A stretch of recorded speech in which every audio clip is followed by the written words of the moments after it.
elas kord või siiski ta ikkagi ei elanud. Üks väikene tüdruk, Karoliine. Ta vihkas kõiki elusolijaid, sest ta oli kade. Miks? Milleks? Miks? Seda ei taha keegi kunagi öelda ja ei tea ka keegi. Kuid ühel kuuvalgel ööl võttis ta end kokku ja läks inimest hirmutama, öeldes neile oma 30 korda vastikud, vastikud.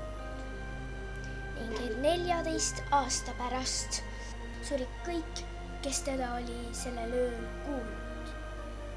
Nad tahtsid talle halba, kuid ei saanud, sest olid ise selles salavärases asjas süüdi.